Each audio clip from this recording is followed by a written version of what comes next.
Anon Reed was asking if Steve could do a challenge before he left. Sure, possibly. This is not a typical challenge. It's basically, could you talk about some of the good things that lawyers are able to do for the video game industry?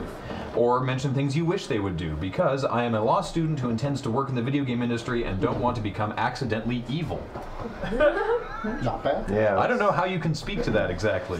Well, I can talk about, I guess, yeah, I can talk a bit about that, I suppose. I'm pleased to. Certainly in my 20 years at XE, we've had our fair share of lawyers, and you know what? The vast majority of our experiences with lawyers have been positive.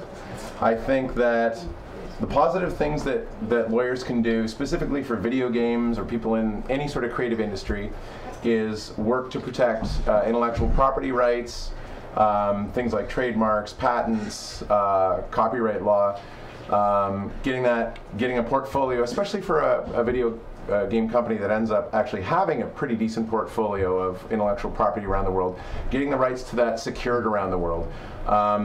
Speaking to my experience at XE, where we have what's called a monolithic trademark that we have registered all around the world and enforce all around the world, it takes a lot of time and money, and quite frankly, it's not something that the people who are generating the intellectual property want to have to deal with. So certainly intellectual property law is something that we found very useful at XE, and also I know that people in the gaming world have found XE, so getting help with that is great. That can be domestic too. It doesn't necessarily have to be around the world, but if your game or website or whatever it is you're doing goes big, then obviously that becomes a factor. Probably the most helpful thing that lawyers can do is advise early stage companies on how to structure their business to properly protect their future rights. And it's interesting because you sort of want to strike a balance between doing enough to keep your future options open and doing enough to keep your future rights secure, but not overloading the business at an early stage with a lot of legal bills and a lot of legal hassle. And quite frankly, it's a really fine line. And I think where we in particular have seen lawyers sort of stray to the evil side is where they get so concerned with every last little detail being correct that they lose the high-level picture of it just being feasible. So I've seen wonderful deals between two companies that really like each other and really want to do a deal, killed by the lawyers in the deal. And the lawyers aren't, if you ask the lawyers, they wouldn't say they were being evil. They would just be raising point after valid point about why there are dangers and why there are problems and why there are potential issues. And they're right, they're not wrong. They're actually identifying real potential problems.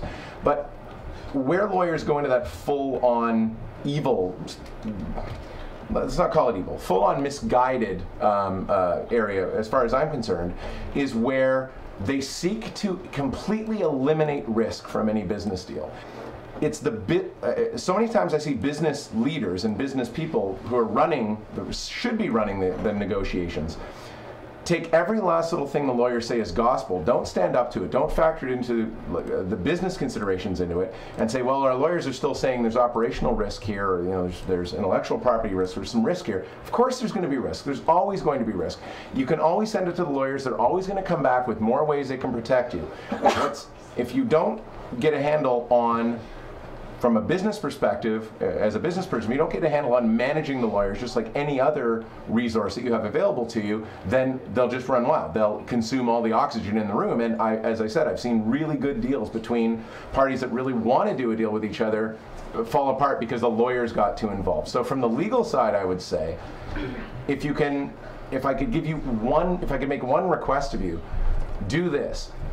Try to remember, as you're coming up with valid point after valid point about why there's operational risk or potential risk in a certain deal, that the people on the other side of the table might be intimidated by your law degree and might not actually be willing to or able to properly manage what you're saying in the larger context. And if you see a deal going astray because of the lawyers, I would, if you can, try to find the business layer that should be managing that and say, listen, we're raising valid points, but you don't need to listen to all of them. Yet the only deal that has no risk whatsoever is the deal that doesn't happen. And I've seen it happen. Lawyers will take a deal that has a tolerable amount of operational ongoing risk and kill it because the lawyers want zero risk. They don't want a manageable amount of risk. They want zero risk. Zero risk is a dead deal. That's zero risk. Nobody's having any risk there. So there was a great comment in the chat there, just sort of echoing what you were saying, where it's like a good lawyer will tell you all the risks. A great lawyer will tell you which ones are worth listening to.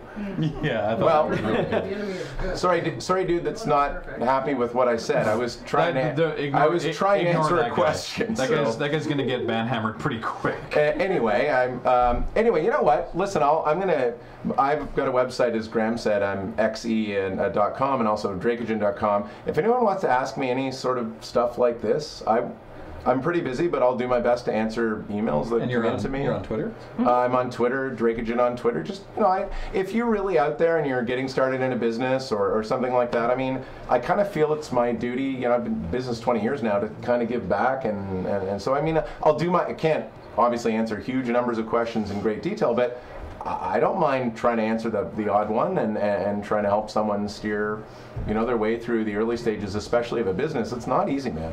Yeah, so and Anon Reed said that is exactly what I wanted to hear from you, my lord. Much appreciated for the advice. All right, man. So, Steve, I know you have to leave, but you must absolutely, positively stop by the prize mines before you go. Okay, sounds good.